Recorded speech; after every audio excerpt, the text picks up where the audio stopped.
Moving to another part of the world completely, but staying with football, the sport in Nepal is going through a difficult time. Domestic league is only just restarting after a 2-year suspension, and the national team is ranked down at number 173 in the world, sandwiched between the Seychelles and Bangladesh.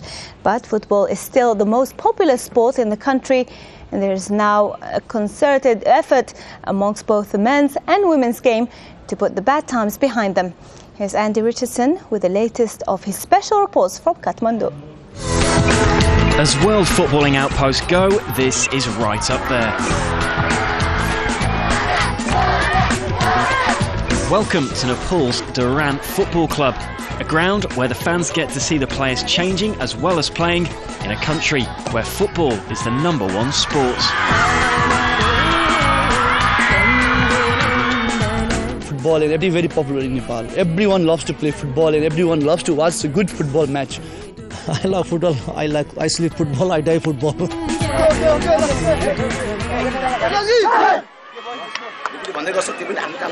Durant FC are hosting the Nepal Police Club, widely considered to be the best team in the country. These days, a pre-season match like this, indeed just about any match, is one no committed fan would dare to miss. While Nepal was going through the political upheaval that saw it change from being a monarchy to becoming a republic, football was also going through its own particular crisis. Two rival football associations were battling for control of the game. It resulted in a split amongst the clubs and the suspension of league football for close to 2 years. It's only very recently that tournaments like this have been able to restart. As ever, it was the innocent bystanders, the supporters and the players who were hardest hit. Now at last, some new fans can get to see what all the fuss was about.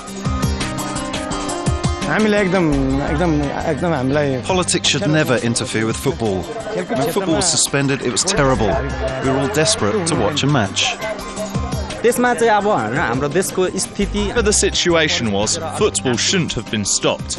It shouldn't be politicised and the government shouldn't interfere. Regardless of any political or economic situation, football has to continue. My son is playing today. He's worked hard to make it at one of the best teams in the country. So when the league was stopped, I felt very bad for him. Ananta Thapa is captain of the Nepal Police Club.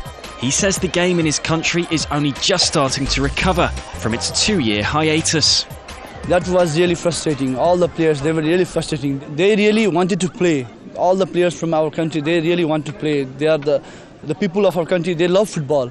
There is a football in their blood. They want to play football, but the situation was very terrible. This is the man now in charge of the newly harmonious and fully functioning All Nepal Football Association. But he too comes armed with a substantial list of complaints. If you see the under 13, under 14, youth teams, excellent, we have a team. But after that, because of the financially, we cannot give them more exposure. We cannot send them abroad to have a play. So that is the reasons, if all the things supported by the government, by this our project, definitely Nepal can be one of the best team in Asia. And nowhere is that lack of investment more obvious than at the sadly neglected national stadium. This is the Dasrat Stadium in the middle of Kathmandu. It may look like a relic from a former time, but believe it or not, this is still the biggest stadium in the country, and it's where the national team plays the majority of its games. Its rather dilapidated, run-down nature, sadly reflective of the recent history of Nepalese football. Women's football has been even worse hit. A lack of funding means they've been unable to play an international match for 5 years. And right now, there is no domestic league. Since women football is just coming up, it's just sprouting, we are just crawling, let's say. So in this context, I think it'll take some time for us to organize the league. If we get to have women league like men's league, it will be more promoted, and we expect more sponsors. Like, if you cannot show any game, then how will the business houses sponsor us? For players who've often come from poor families and had to get over religious and cultural traditions just to join a team in the first place, the league's rebirth can't come soon enough. I've been playing ever since I was at school, but because I come from a poor family, they don't support me. I have to pay it my own way. As players, we don't have any options. There are no league matches and no international games. But the training goes on all year round, come rain or shine. If a league and more matches are organised, then I'll stay in football. If not, I'll have to look for another future. And while for the women, lining up for an international remains a dreamy ambition, for the men actually playing at that level, reality can be a painful bedfellow. It's not often I find myself looking down at an international goalkeeper, but Bikash Malla is the #1 for his country.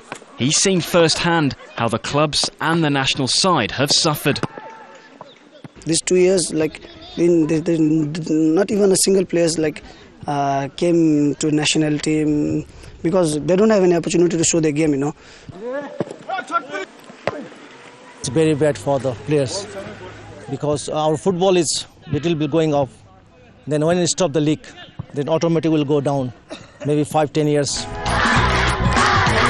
But despite all the problems, such is the passion and enthusiasm for football here, just about everyone you talk to believes better times are on their way.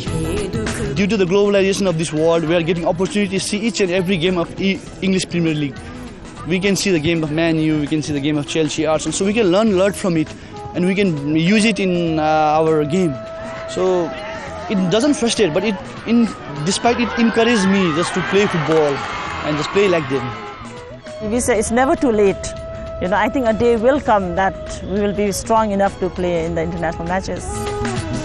For the men to have a flat pitch to play on, for the women to have a league to play in, and for the fans to have regular games to watch. Just now, nothing in Nepalese football, not even the sound systems, can be taken for granted. Andy Richardson, Al Jazeera, Nepal.